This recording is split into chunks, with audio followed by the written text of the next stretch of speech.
Assalamualaikum warahmatullahi wabarakatuh. Perkenalkan, nama saya Miljana Pasyali dengan NIM 0610 1282 4290 30. Saya dari Program Studi Pendidikan Kimia Universitas Sriwijaya. Di sini saya akan menjelaskan tentang hakikat IPA dan pembelajaran terpadu di kurikulum Merdeka untuk SMP dan MTS. Langsung saja ke penjelasannya. Baik, di sini saya akan menjelaskan tentang hakikat IPA dan pembelajaran terpadu di kurikulum Merdeka untuk SMP atau MTS. Langsung saja ke materinya. Nah, apa sih itu IPA? Sebelumnya, IPA ini mencakup 3 mata pelajaran yaitu biologi, fisika, dan kimia. Di mana kalau di sekolah menengah atas, itu biologi, fisika, kimia ini akan terpisah. Nah, namun di SMP, tingkatan SMP, sekolah menengah pertama, itu mata pelajaran biologi, fisika, dan kimia itu digabung menjadi mata pelajaran IPA. Nah, di mana pembelajaran IPA ini adalah program untuk menanamkan dan mengembangkan keterampilan, sikap, dan nilai-nilai ilmiah kepada siswa. Adapun pemahaman konsep sains dilakukan dalam standar Inquiry National Science Education Standard. Nah, adapun pendekatan konstruktivisme, yaitu siswa merupakan active learner. Pengetahuan yang baru harus dikonstruksi langsung oleh siswa. Nah, adapun aktivitasnya adalah pengembangan kemampuan, seperti bertanya. Nah, dari bertanya inilah siswa dapat menyempurnakan jawaban, seperti ketika siswa bertanya tentang gejala alam dan karakteristik alam. Yang kedua adalah cara sistematis diterapkan dalam lingkungan dan teknologi. Dan yang ketiga adalah kegiatan ilmiah didasarkan oleh metode ilmiah. Selanjutnya adalah, nah, hakikat ini meliputi 4 unsur utama, yaitu yang pertama ada produk berupa fakta, prinsip, teori, dan hukum. Yang artinya IPA sebagai produk atau hasil yang berupa konsep-konsep, prinsip, dan hukum-hukum IPA. Nah, selanjutnya itu adalah IPA sebagai proses. Nah, prosedur pemecahan masalah melalui metode ilmiah. Artinya, IPA sebagai proses yang berupa cara-cara bagaimana memperoleh, mengembangkan, merumuskan, memecahkan, dan mempublikasikannya. Konsep-konsep, prinsip-prinsip, dan hukum-hukum IPA. Selanjutnya itu ada sikap. Sikap seperti rasa ingin tahu tentang benda, fenomena alam, makhluk hidup, serta hubungan sebab akibat yang menimbulkan masalah baru yang dapat dipecahkan melalui prosedur yang benar. Artinya, IPA sebagai pengembangan sikap ilmiah ini, melalui IPA, siswa mampu membangun sikap-sikap ilmiah.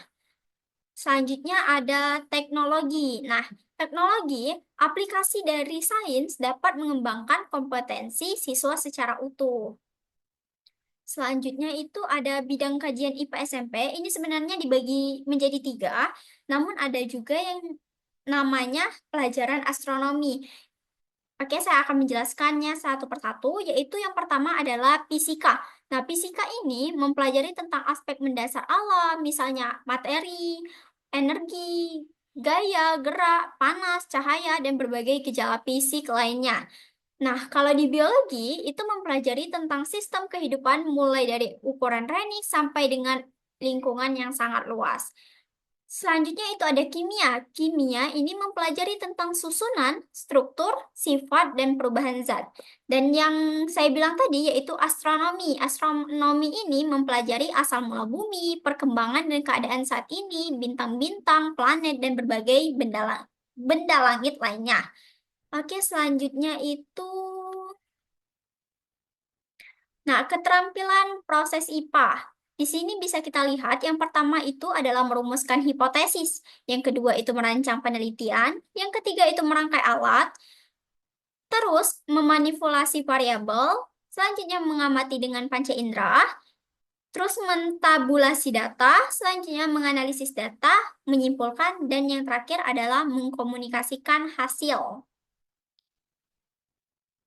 Nah, selanjutnya sikap ilmiah tadi yaitu menjadikan siswa bisa bersikap jujur, teliti, tekun, kreatif, berpikir kritis, tidak tergesa-gesa memutuskan, menyimpulkan berdasarkan data, rasa ingin tahu, bekerja sama dan bertanggung jawab, dan juga hati terbuka.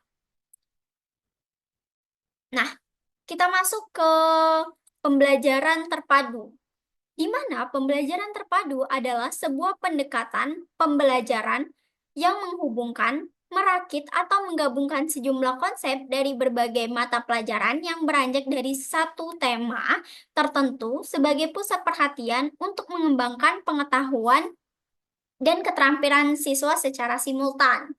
Nah, kecenderungan pembelajaran terpadu diyakini sebagai pendekatan yang berorientasi pada praktek pembelajaran yang sesuai dengan kebutuhan perkembangan anak. Pendekatan ini berangkat dari teori pembelajaran yang menolak drill sebagai dasar pembentukan pengetahuan dan struktur intelektual anak. Jika dibandingkan dengan pendekatan konvensional, pembelajaran terpadu tampaknya lebih menekankan keterlibatan anak dalam belajar, membuat anak secara aktif terlibat dalam proses pembelajaran dan pembuatan keputusan. Pendekatan ini lebih mungkin menjadi sesuatu yang dikemukakan oleh John Dewey dengan konsep learning by doing-nya. Pendekatan pembelajaran terpadu dapat dipandang sebagai upaya untuk memperbaiki kualitas pendidikan di tingkat dasar, terutama dalam rangka mengimbangi gejala pergantian kurikulum yang sering terjadi dalam proses pembelajaran di sekolah. Selanjutnya, nah di sini ada prinsip pembelajaran terpadu. Prinsipnya itu yang pertama, substansi materi dari konsep-konsep kunci yang relevan. Terus yang kedua itu antar konsep memiliki keterkaitan makna dan fungsi. Jika diramu ke dalam satu konteks tertentu, peristiwa isu, masalah, atau tema masih memiliki makna asal selain memiliki makna yang berkembang dalam konteks yang dimaksud. Nah, aktivitas belajar yang hendak dirancang dalam pembelajaran terpadu mencakup aspek perkembangan anak. Nah, contohnya bisa kita lihat yaitu di sini ada energi. Selanjutnya,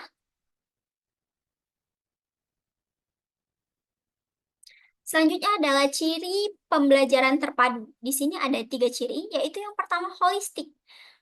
Peristiwa dikaji dari beberapa bidang studi sekaligus untuk memahami suatu fenomena dari segala sisi.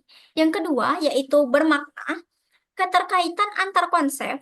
Konsep lain akan menambah kebermaknaan konsep yang dipelajari. Diharapkan anak mampu menerapkan perolehan belajarnya untuk memecahkan masalah-masalah nyata di dalam kehidupannya.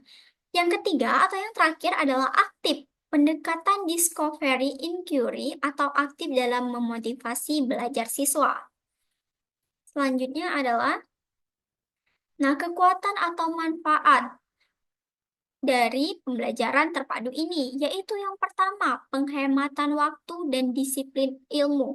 Karena 3 mata pelajaran itu, fisika, kimia, dan biologi bisa dibelajarkan dalam satu materi sekaligus. Kita bisa menghubungkan. Yang kedua, yaitu tumpang tindih. Nah, materi juga dapat dikurangi bahkan dihilangkan. Terus yang ketiga, peserta didik dapat melihat hubungan yang bermakna antar konsep fisika, kimia, dan biologi. Dan yang keempat, meningkatkan taraf kecakapan berpikir kritis peserta didik. Yang kelima, itu gagasan atau pemikiran yang lebih luas dan lebih dalam ketika menghadapi situasi pembelajaran. Yang keenam, motivasi belajar peserta didik dapat diperbaiki dan ditingkatkan. Yang ketujuh, menciptakan struktur kognitif yang dapat menjembatani antara pengetahuan awal peserta didik dengan pengalaman belajar yang terkait dan menjadikan pemahaman menjadi lebih terorganisasi dan mendalam. Adalah memahami hubungan materi IPA dari satu konteks ke konteks lainnya. Dan yang kesembilan, peningkatan kerjasama antara guru subbidang terkait, guru dan peserta didik dengan peserta didik, serta peserta didik atau guru dengan narasumber. Sehingga belajar lebih menyenangkan, belajar dalam situasi nyata dan dalam konteks yang lebih bermakna. Di sini kita mengambil contoh, salah satu contoh Pada kelas 8 itu ada materi tentang sistem pernapasan. Nah, kita bisa mengangkat masalah yaitu rokok, di mana nanti kita akan menghubungkan bahwa biologinya itu ada di sistem pernapasan, kimianya itu ada di zat-zat yang terkandung di dalam rokok, yaitu seperti zat adiktif. Nah, biologinya ini tadi ada juga tentang gangguan sistem pernafasan yang disebabkan oleh rokok. Sedangkan di fisikanya kita bisa hubungkan bahwa saat merokok itu ada hukum yang bernama hukum Newton ketiga. Terus selanjutnya ada komponen pembelajaran, yaitu yang pertama ada guru, yang kedua ada siswa, yang ketiga ada buku ajar, yang keempat adalah sarana dan prasarana. Bisa kita lihat sendiri di mana siswa bisa mempertajam kemampuan analisis terhadap konsep-konsep yang dipadukan karena dapat mengembangkan kemampuan asosiasi konsep dan aplikasi konsep. Buku ajar ini terdiri dari buku, tetapi dapat dari berbagai bidang kajian yang direkatkan oleh tema. Yang kedua, peserta didik mencari sumber belajar lainnya seperti internet, terus LKS, terus ada juga teknologi dan informasi. Yang keempat itu sarana dan prasarana. Dan prasarana ini adalah alat dan media pembelajaran. Selanjutnya, itu ada pelaksanaan pembelajaran IPA terpadu.